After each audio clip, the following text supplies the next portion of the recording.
ഇനി നമ്മൾ ബിത്തോവൻ ബംഗ്ലാവിൽ നിന്ന് ജാലിയോ മഹലിലേക്കാണ് യാത്ര ചെയ്യുന്നത്. ജാലിയോ മഹൽ എന്ന് പറയുന്ന നൃത്തവേദിയാണ്. പലപ്പോഴും അവിടെ കാതുപോലും കേൾക്കാത്ത കുട്ടികൾ ആ താളത്തിനനുസരിച്ച് കൃത്യമായിട്ട് താളം ചവിട്ടുന്നത് എങ്ങനെയെന്നുള്ളത് ഞങ്ങളെ പലപ്പോഴും അത്ഭുതപ്പെടുത്തിയിട്ടുണ്ട്. ഞാൻ ഒരു കഥ കേട്ടിട്ടുണ്ട്. അക്ബർ ചക്രവർത്തിയുടെ രാജസദസ്സിൽ 9 സംഗീതജ്ഞരുണ്ടായിരുന്നു. അതിലൊരാളായിരുന്നു താൻസനെ പോലെയുള്ള 9 സംഗീതജ്ഞർ. ഒരു ദിവസം അക്ബർ ചക്രവർത്തി ഈ സംഗീതജ്ഞരെല്ലാം വിളിച്ചതിന് ശേഷം പറഞ്ഞു, നിങ്ങളെല്ലാവരും കൂടി കൂടിച്ചേർന്ന് ഒരു സംഗീതം സൃഷ്ടിച്ചു കഴിഞ്ഞാൽ അത് ഗംഭീരമായിരിക്കും, ലോകത്ത് ആർക്കും സൃഷ്ടിക്കാൻ സാധിക്കാത്ത അത്രമാത്രം മനോഹരമായിരിക്കും. അതുകൊണ്ട് താൻസനോടാണ് പറഞ്ഞത്, നിങ്ങളെല്ലാവരും കൂടി കൂടിച്ചേർന്ന് ഒരു സംഗീതം സൃഷ്ടിക്കാൻ പറഞ്ഞു. എന്നിട്ട് അക്ബർ പറഞ്ഞു, ഇവിടെ കെട്ടിവെച്ചിരിക്കുന്ന കിഴികൾ കണ്ടോ, ഇതിനകത്ത് മുഴുവൻ രത്നങ്ങളാണ്. നിങ്ങൾ ആ സംഗീതം സൃഷ്ടിക്കുന്ന നിമിഷം നിങ്ങൾക്ക് ആ കിഴി ഞങ്ങൾ സമ്മാനമായിട്ട് തരുമെന്ന് അക്ബർ പറഞ്ഞു.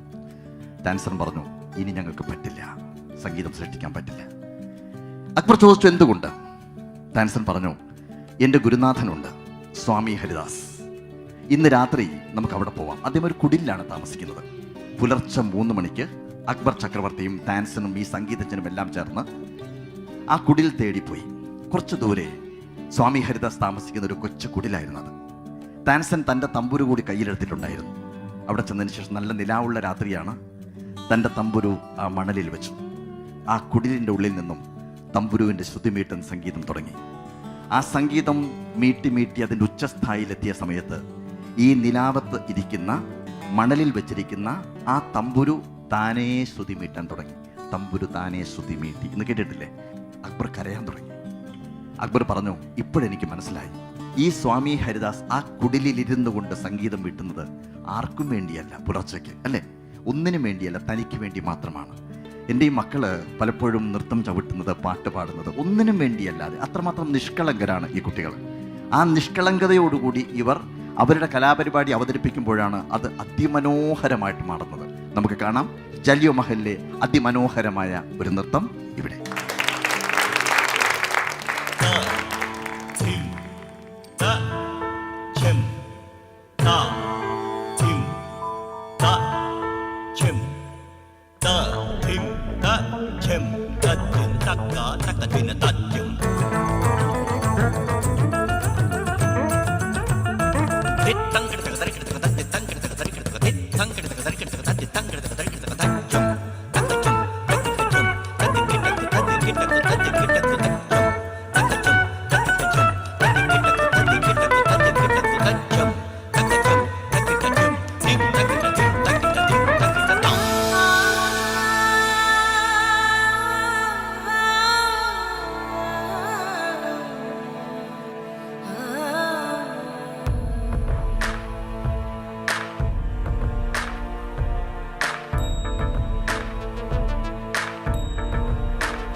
സാരാംശം കലയി കൈലാസ്യം പഞ്ചമവേദം ആനന്ദമേ അന്തിരനാദം അന്തേലേനി ശിവനാട്യം.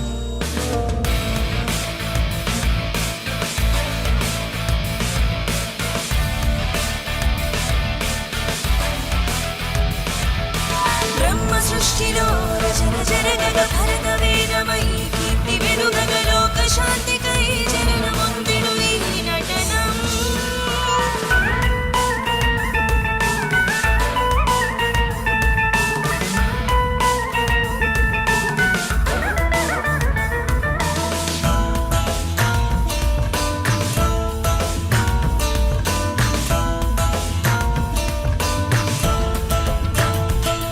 తనలో తన నూతన ఉద్భవం కలిగేలా ఆత్మకు ఘర్షణం జరిగింది సాగే ఈ ప్రతి నిమిషం.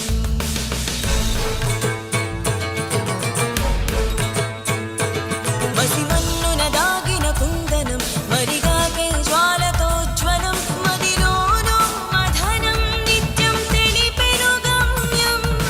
కుందెలోని ఆశే కొరిన జగ ప్రయాణం ఇక సాధనే జీవితం సోదరి అనుక్షణం.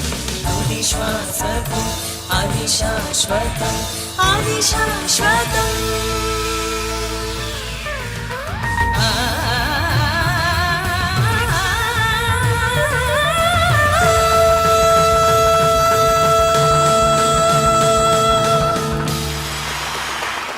സൂപ്പർ മക്കളെ, ബിഗ് സല്യൂട്ട്.